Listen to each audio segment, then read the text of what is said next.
This is the Great Legend, and I'm coming at you live with a comic book video. And today's video we're going to be talking about Action Comics, starring the Man of Steel himself, Superman. I got in on these a little late. You know, I haven't been collecting comics lately. I started collecting, I guess, hardcore kind of collecting again about 3 months ago. So a lot of the books I was interested in the New 52.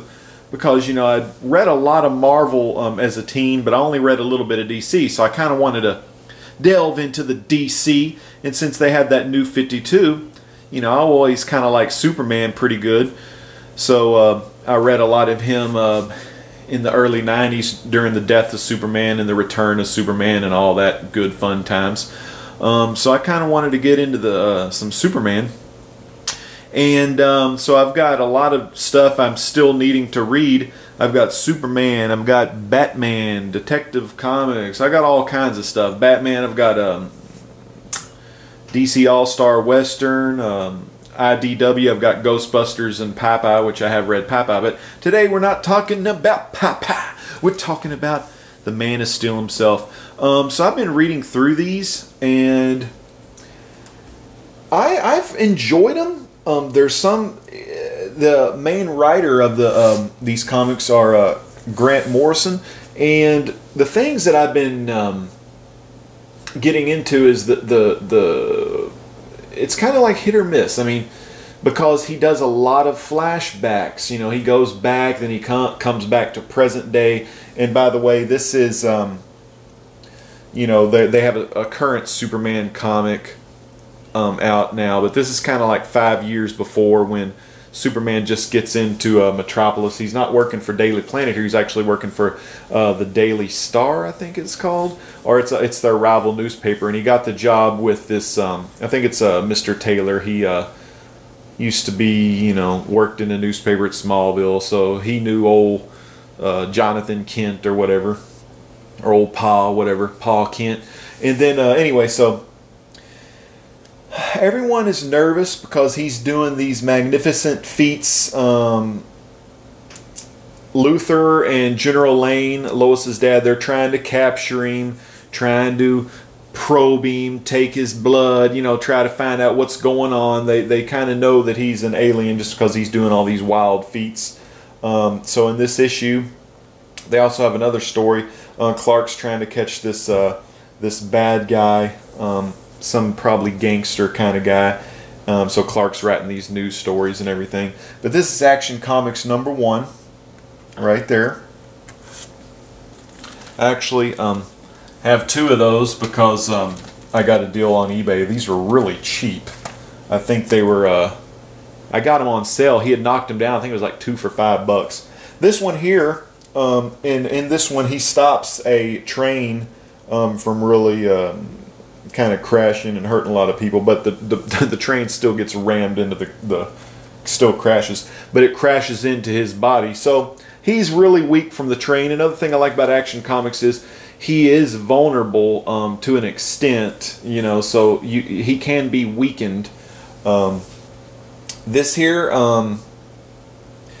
they actually capture him after the train rams him into the wall or whatever. So they capture him. They pretty much literally have him in a electric chair. So they're shocking the mess out of him, and he's still living though. He's still kicking, but they shock him. But really, all they're doing when they're doing this is just pissing the guy off. And finally, they let their guard down. He breaks loose, whips up on a lot of people, just beats some people. So they take him hostage. And Lois finds out, it's either in this one or this one, but Lois finds out that they have him hostage, and she's got friends on the base, and one of her old boyfriends, he's trying to really do a lot of stuff, and he wears, they've been doing this, the army or General Lane's people have been making these steel suits that are really powerful to go toe-to-toe with Superman. So they put that guy in a steel suit, but the problem is, all at the same time, Luthor is talking with Brainiac, and Brainiac comes into the mix. Luthor doesn't know it's Brainiac, but Brainiac is, you know, promising Luthor all these things, and what happens is Brainiac infiltrates their computer systems. Pretty much he wants to start collecting, so he wants to take a certain amount of these people, start collecting, and then blow up the planet, blah blah blah. So anyways, we got old Superman here. The people are all starting to hate him. They're saying, go away, we don't want you here, you're causing bad things, you're causing other alien races to come here, we don't want your kind here. So they're getting kind of evil, you know, the people are. And that's in that issue. And then in number 4, all hell breaks loose because the Brainiac is infecting the computers, and all these robots and things on Earth that is ran by the internet is starting to attack Superman. In this issue, issue 4, he also gets in a fight with that Lois Lane's boyfriend in the big steel suit, which is kind of half him and half Brainiac talking at the same time. But his heart got destroyed or exploded, so pretty much that suit is keeping him alive. And also I like about this is old John Henry Irons makes his debut, the debut of Steel, and he helps out by holding a bridge up and actually beating that one guy's steel suit. And what happens though after this, which is really crazy, Brainiac takes part of the city and he teleports it up to his base because he's going to preserve that city and those people. So at this point, they leave this at a cliffhanger because it says to be returned in issue 7, blah blah blah. So in issue 5, all of these the art is done by Rags Morales in issues 1 through 4. And the thing about Rags Morales is some of his pictures, it was hard because, I'll leave this one up, it was hard because I couldn't, his artwork was so sporadic. Like I would look at something and it's like, okay, is that Luthor or is that just some bald dude? I mean, like panel to panel, there was a lot of differentiation in his art style. So it was kind of like, I don't know what was up with that, but I had to like do a double take. A lot of times I've had to do dang double takes in these issues. I'm liking the story pretty good so far, but some of the art kind of crazy. So what do? They bring in Andy Kubert. You gotta love the Kuberts, man. They're good people. So they bring him in. He starts doing the art, and it actually becomes a little better in this. This is kind of a does a lot of more flashbacks of how Superman, you know, got shipped off in his ship. You know, Jor-El and his wife, you know, they ship him off. So it's kind of like backstory. Also, it's kind of told in Brainiac, kind of narrate some of this stuff too. So that's 5. And it kind of continues into 6. This was an interesting issue. In this issue, there is a little guy. I don't know his name yet because, you know, like I said, I haven't read Superman in years. There's a little guy with glasses, and he's bringing a lot of the villains together just to like try to defeat Superman. In this issue, it's really an interesting issue because we have Superman from present day with these other characters. I don't know their names. One's like a girl. I know that doesn't really help much. One guy uses lightning a lot, and I think one guy maybe controls minds. I'm not real sure. But anyways, they and the present day Superman go back in time, and they have to stop this evil team led by this little short guy from stealing this kryptonite engine. The kryptonite engine was in the baby spaceship. They have to steal that kryptonite engine, or, you know, because it's made out of kryptonite. What they're going to do with it, they're going to bust it up, and everyone's going to take a piece of kryptonite to help fight Superman. So what they do is, there's some bad guy, and they actually shrink themselves so small and hide in Superman's brain and just bust up the kryptonite. And so the kryptonite is inside Superman's brain, this present day Superman, and he's getting his butt like just almost dying. And then those other 3, his helpers, go into his own brain and fix it to where the kryptonite's no longer there, and they need to return the kryptonite engine or destroy it. I was getting really lost in this issue. So, but it was a good storyline as I was reading it, but I was having a hard time with the issue because Grant Morrison goes kind of back and forth on things, so it's kind of crazy. So that's number 6. Now number 7, it gets back to normal. Superman has to go up to Brainiac's spaceship, and he has to try to save the people because they're preserved. Lex Luthor, Lois Lane. Oh, his name was Glenn Morgan. That was the initial guy in the first one. He was kind of like a criminal that the cop, he bought off the cops. His name was Glenn Morgan. But anyway, so they're all in this part of the city, Metropolis City, that was taken by Brainiac. So Superman gets up there and doesn't really fly per se, but he like kind of leapfrogs off satellites and things like that, still jumping on crazy bounds and leaps. And he gets up there and he has a fight with him, and it's a pretty awesome fight. And actually Brainiac says, well, you can either save, Brainiac kept saying you can save Krypton, this little thing of Krypton, or you can save these people on Earth. And he saves Earth, but he takes all the other cities. And once he gets Brainiac under control, because he throws a little, this ship here got shrunk down, and he did something with it, and he threw it into Brainiac, and it kind of rebooted Brainiac just in the nick of time. And now the Brainiac system will follow order and everything. So Superman, the spaceship Brainiac had, now Superman has that spaceship, or it's not really a spaceship, it's like a space station. Superman has that space station. So that's kind of like his fortress of solitude up in space. So that was pretty interesting. And he saves the day, and after this, he,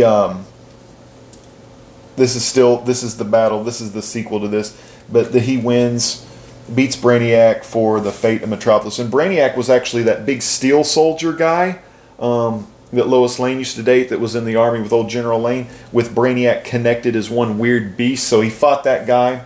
Also, when he grabbed his suit, because that's when he got his suit from the Krypton little area there. So or up in there in that little thing, he has one of his old suits from Krypton, so he actually put that on. It's kind of like armor type stuff, and he fights Brainiac. He wins, and Metropolis is saved. He gets back home, and he gets the key to the city. So that kind of completes a big story arc with 1 through 8, of course, with 5 and 6 being issues where it's kind of he goes in a different direction. He kind of, what are they called? Flashbacks type issues. There was also some stuff about Smallville in there.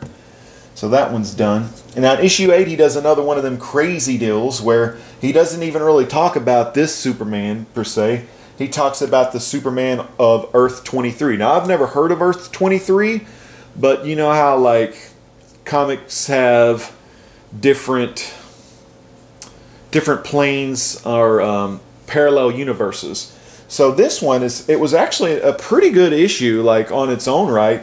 It was a president on a different area, and he looks kind of like President Obama. Go figure.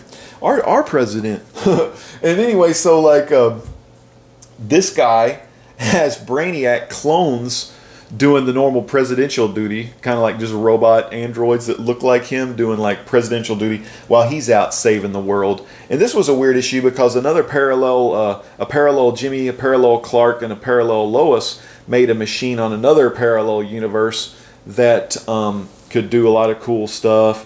And they made a Superman, or they made Superman as a kind of like an entertainment business, or like a brand, a Superman brand. And what happened was their Superman that they created, the Superman brand, was taking over the whole world, and the robot Superman brand were following them to different parallel universes, trying to kill all the Supermen of the other parallel universes. So that stuff was pretty weird, all of that kind of stuff. But this guy, you know, this Superman from Earth 23, he handled business. And at the very end, they had a little backstory. Like a bunch of these have those little little stories in the back where it talked about he was with his Earth 23 Justice League, and him and Wonder Woman were talking about, like, saying, well, this guy was born on Krypton. You're not even a natural born citizen. How can you run? You're lying to the people being president when you're not even a natural born citizen of Earth. Hell, not even of the United States, just even born on Earth. So, and he says, well, he's doing it for the greater good, and kind of like that. So I don't know if it's like a little hit at whenever Obama and was running for president, whenever they kept saying, oh, rich boy, the guy that's on You Fired Trump, kept saying he wasn't even born here. He wasn't even born here. But who knows? But that's up for discussion. If you're a Republican, this fool Obama wasn't born here. If you're a Democrat, yeah, Obama was born here. So it doesn't really matter. Just whatever your little political views are. But we ain't talking politics. We talking comics. So let me get to issue 10. Remember that little short guy I was telling you about with glasses who's trying to get all these villains together just to kill Superman? Well, he gets this guy named Nimrod the Hunter. And this guy's killed all the animals. He's killed all the things. Nothing's ever dodged his bullets. But in this one, he's trying to kill... He figures out, or he kind of has an intuition that Clark Kent is Superman. So he's trying to kill Clark Kent. And that's what this one is. Now, he doesn't ever kill Clark Kent, but Clark Kent actually does die. I don't know if it's this issue or number 11. Because, all this stuff starts running together. I was reading them all back to back to back. But what happens is Glenn Morgan's son, I think it's his son, goes into that Daily Star because he's hacked off at Clark writing all these news stories about his dad and ruining his rep and all this stuff, making the guy go crazy. Of course, Glenn Morgan's going crazy because he was seeing that little short guy when they were in the bottle of Brainiac. And I'm kind of rambling about this stuff, so we'll hurry it up. Anyway, so... Homeboy Glenn Morgan's son goes in there with a bomb strapped to him, so Clark jumps into the guy and shields the blast of all the people inside the Daily Star, and he ends up killing himself, killing the Clark Kent character, because how is Clark Kent going to survive a bomb blast? So they kill the Clark Kent character. What happens is now Superman must find a new identity. So he becomes a fireman. I think his name was Johnny Clark, and his fireman was saving the day. Fireman was saving the day. And then at the end of this one, Lois Lane's, Lois Lane has a niece, and she's got this power, a telepathy power, to do a lot of things. She can control people's minds. She can do a lot of different things. So anyway, there's a guy that was also born in Smallville, and there's been rumors of a Superman that was already helping people before this Superman showed up. Kal-El showed up on the scene in Metropolis. So Lois was saying, well, this Superman, throughout the little storyline, Clark said, well, when Clark was still alive, he says, well, this Superman couldn't have been here. He wasn't here, or blah, blah, blah. Even though it was this other guy, who I don't even remember his freaking name now, but that's okay, because he's just some other star in the show. It's all about Superman. Who cares who the other people are? So in issue 12, there's the guy right there. They're fighting because they want to take over that little girl. She needs to go to some planet with him. Lois Lane gets hit by a car, or he throws a car to Lois Lane or something. That's where she gets knocked out. And the little girl, the little niece of Lois Lane, actually defeats this guy and sends him off with her own power. So she has some pretty good power there. Back in these issues, we also have Morales back, Rags Morales.